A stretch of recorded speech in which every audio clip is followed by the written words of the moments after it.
jump into the story. Here is the story of Holi Hey, written by Chitra Sounder. So let's start with a little girl called Gauri.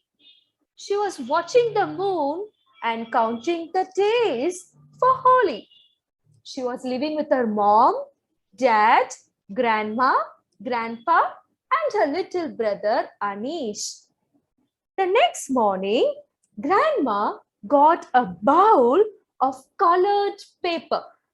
Come on, everyone, let's gather around and pick a color for Gulal, said grandma. What's Gulal? Asked Gauri. All the colors that we spray on the holy day is Gulal, said grandma. That we are going to make it from nature, from the leaves, from spices, said dad. And also from some flowers, said Anish. Everyone closed their eyes and picked a color from the bowl. And can you guess what color dad got? Dad got blue. And mommy grabbed green. It is blue. Yes, mommy grabbed green. Grandma got orange. Grandpa got purple. Anish got yellow. But this little girl Gauri was very upset. I didn't get my favorite color. I don't want red. I want yellow, she shouted. Gauri, no, you should not shout. All colors are for spring. You should accept what color you have picked, said mom. But she did not accept. They all left her and everyone went to prepare their gulal. Daddy went into the kitchen, took some cabbage leaves and prepared blue color. Gauri, want to help me? No, she nodded. Mom spread some spinach leaves and mint leaves to dry it on the floor. She then grinded them to make green color. Gauri did not help her mom. Anish got yellow color from turmeric. Grandma rubbed the sandalwood on a stone and she got beautiful saffron orange. Wow, you love sandal smell? That was awesome, you know. And Grandpa was crushing beetroot into a bucket of water to get a nice purple. Everyone was busy making their colors, but Gauri did not help anyone. She did not join anyone. She was sitting alone. That night, Dad started a campfire. Grandpa sat on the grass comfortably. Come on, Gauri. Come on, Anish. I will tell you the story of Holi. Yes, here comes the story of Holi. Over to you, Anu.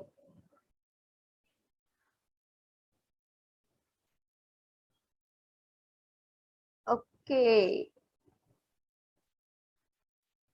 Yeah.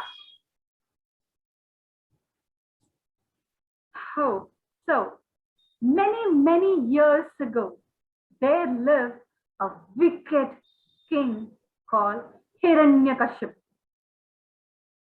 Everyone in the kingdom was scared by looking at him because he was cruel, mean, and selfish.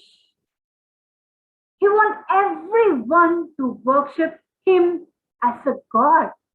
There is no other god. I am the God. Worship me. Pray to me, said to his people. Everyone, out of fear, started to follow him as a god. Oh, Hiranyakashabaya Namaha. So, this Hiranyakashipu was having one son named Prahalad. He was just opposite to this his father. Good morning.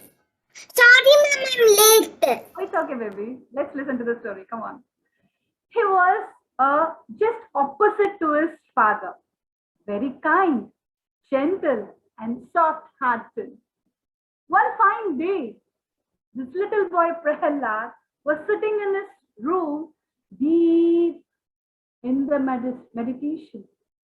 There, his father entered the room and was so happy to see his son doing his prayer. He asked, "My dear son, to whom you are praying?" Gently, Prahalad opened his eyes and said, "Father, I'm praying to Lord Vishnu." Oh, Namo Narayanaya. What? Who is the greater? Myself or your Lord Vishnu? With a gentle smile, Prahalad, "Father, the Lord Vishnu." He was shocked and surprised. How could my son be like this? So he wanted to teach him a lesson. First, he called all the rishis and munis to preach him how to pray and to whom to pray. All the rishis and munis tried in different many ways to say, "Om Hiranyakashabaya Namaha." But Prahalad was just chanting, "Om Namo Narayanaya." All the rishis and munis were scared. They rushed to king and explained everything. The king, Hiranyakashipu, lost his patience. So he wanted to punish his son. There he ordered to place Prahalad into a room with lots of poisonous snakes. Prahalad was not scared. He just sat and started chanting, "Om Namo Narayanaya." For a great surprise, few of the snakes became a garland, and the rest was just dancing and listening to the prayers of Prahalad. After some time, the king Hiranyakashipu entered the room and saw the sun and all the poisonous snakes. He was very furious. Now he ordered the soldier to bring the crazy elephant to stomp on Prahalad.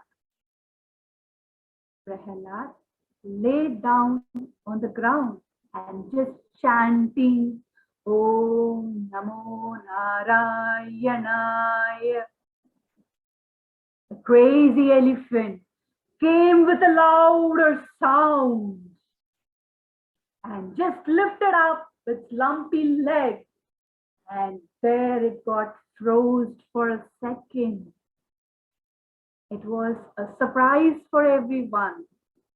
The crazy elephant calmed down and it started to play with Prahalad. By looking at this, Hiranyakashipu lost his temper. There, his sister, the wicked sister, Holika, appeared. She can't see his brother suffering. She can't see the brother worrying like that. So she came up consoling with different action plans. Finally, they got the remembrance about Holika's special boon that she can't be burnt in any fire. No fire can harm her. So they came up with this wicked plan to place Prahalad on Holika's lap and sit on the fire. Next day, the grand fire was built up. As per the plan, Holika sat on the wood and placed Prahalad on lap, and all the woods were lightened up. The fire started to burn. Prahalad started to feel the burn but calmly he was just chanting, "Om Namo Narayanaya." There, Lord Vishnu came down to rescue Prahalad.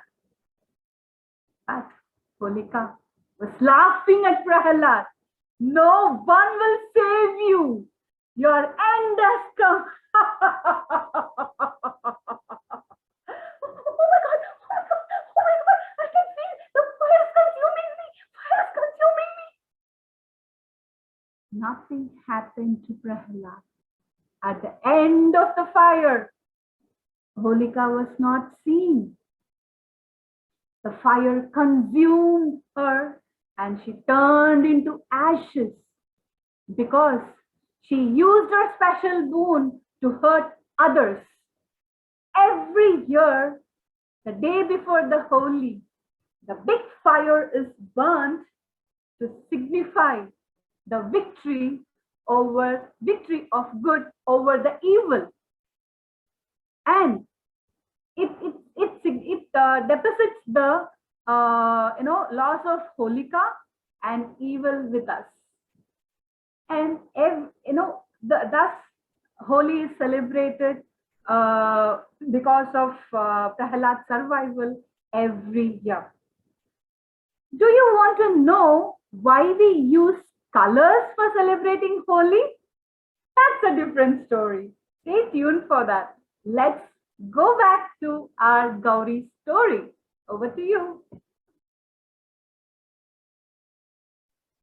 Yes, Gauri, like Kirtana, Aradhya, and anybody else, was listening to the story very carefully. That time, she thought of her anger in her heart. Do you think Prahlada got angry with his dad's deeds? No. He was very patiently worshipping Lord Vishnu. Gauri also thought for a moment. Could she let the anger go and be more like Prahlada? She thought. That moment, coral red blooms gently flew away from the tree. That reminded Gauri of everything that is in red color. Apples, sunset, ruby, and many more. That gave Gauri an idea. She collected all the coral red petals and dried them on the floor. Then she grinded them to a fine powder and got the vibrant red color. On the day of Holi, she sprayed red on everyone. All got surprised. Hey Gauri, when did you make your gulal? Grandma hugged her and said, "That's okay, dear, to get upset. I forgive you." And they all splashed and sprayed colors at everyone. Yellow, blue, green, orange. Puff, puff, puff, puff. Everybody was colorful. They enjoyed spraying colors. And when it is time for lunch, a feast was spread on the table. Parathas, pulav rice, golguppas, dahi ballas, and sweet gujiyas that grandma made. Everybody ate the whole feast, filled their tummy, and enjoyed. Grandpa said, "Today is the first day of spring, time for new beginnings. And today is the day of love. All fights are forgotten," said Grandma. Everyone wished, "Holi hey." Can everyone wish? Holi, happy Holi, happy Holi, Holi hey. The end.